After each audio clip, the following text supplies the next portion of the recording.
ప్రకటన గ్రంథము 3వ అధ్యాయం. సార్దీసులో ఉన్న సంఘపు దూతకు ఇలాగ వ్రాయుము. 7 నక్షత్రములను దేవుని 7 ఆత్మలను గలవాడు చెప్పు సంగతులేవనగా, నీ క్రియలను నేనెరుగుదును. ఏమనగా, జీవించుచున్నావన్న పేరు మాత్రమున్నది గాని నీవు మృతుడవే. నీ క్రియలు నా దేవుని ఎదుట సంపూర్ణమైనవిగా నాకు కనబడలేదు గనుక జాగరూకుడవై సావనయ్యున్న మిగిలిన వాటిని బలపరచుము.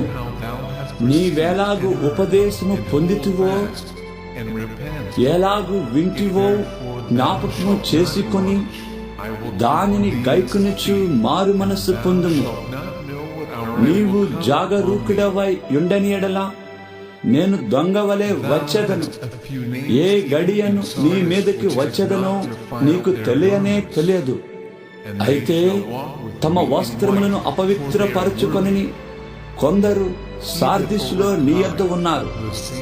వారు అర్హులు గనుక తెల్లని వస్త్రములు ధరించుకొని నాతో కూడా సంచరించెదరు.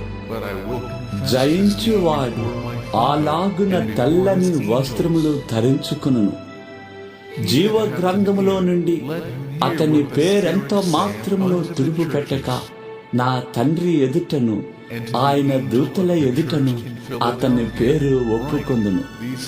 సంఘములతో ఆత్మ చెప్పుచున్న మాట చెవిగలవాడు వినుగాక. ఫిలదెల్ఫియాలో ఉన్న సంఘపు దూతకు ఇలాగ వ్రాయుము.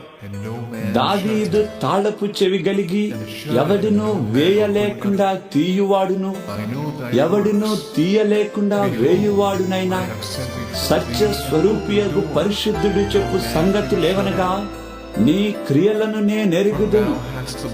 నీకున్న శక్తి కొంచెమై ఉండినను నీవు నా వాక్యమును గైకొని నా నామము ఎరుగననలేదు. ఇదిగో తలుపు నీ ఎదుట తీసి ఉంచి ఉన్నాను, దానిని ఎవడునూ వేయనేరడు.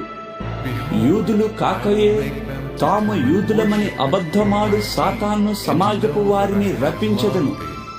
వారు వచ్చి నీ పాదముల ఎదుట పడి నమస్కారము చేసి, ఇదిగో నేను నిన్ను ప్రేమించితినని తెలుసుకున్నట్లు చేసేదను.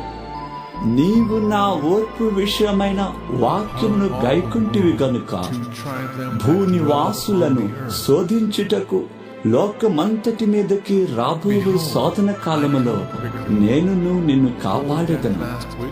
నేను త్వరగా వచ్చిచున్నాను. ఎవడును నీ కిరీటము నపహరింపకుండునట్లు నీకు కలిగిన దానిని గట్టిగా పట్టుకొను.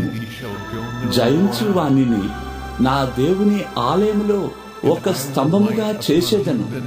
అందులో నుండి వాడు ఇక మీదట ఎన్నటికి వెలుపలికి పోడు.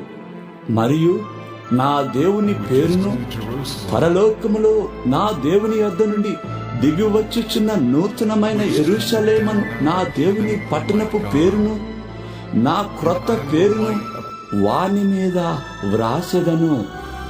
సంఘములతో ఆత్మ చెప్పుచున్న మాట చెవిగలవాడు వినుగాక. లవొదికయలో ఉన్న సంఘపు దూతకు ఇలాగ వ్రాయుము. ఆమేన్ అనువాడును నమ్మకమైన సత్య సాక్షియు దేవుని సృష్టికి ఆదియునైన వాడు చెప్పు సంగతులేవనగా, నీ క్రియలను నేనెరుగుదును. నీవు చల్లగానైనను వెచ్చగానైనను లేవు. నీవు చల్లగానైనను వెచ్చగానైనను ఉండిన మేలు.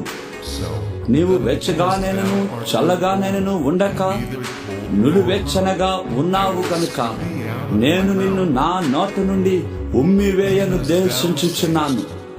నీవు దౌర్భాగ్యుడవును, దిక్కు మాలిన వాడువును, దరిద్రుడవును, గ్రుడ్డివాడువును, దిగంబరుడవునై ఉన్నావని ఎరుగక నేను ధనవంతుడను, ధనవృద్ధి చేసి ఉన్నాను, నాకేమీ కొదువలేదని చెప్పుకొనుచున్నావు.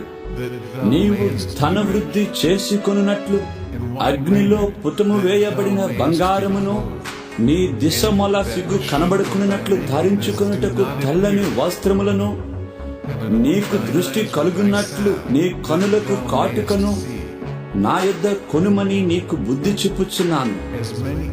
నేను ప్రేమించు వారినందరినీ గద్దించి శిక్షించుచున్నాను గనుక నీవు ఆసక్తి కలిగి మారు మనస్సు పొందుము. ఇదిగో నేను తలుపు నద్ద నిలుచుండి తట్టుచున్నాను.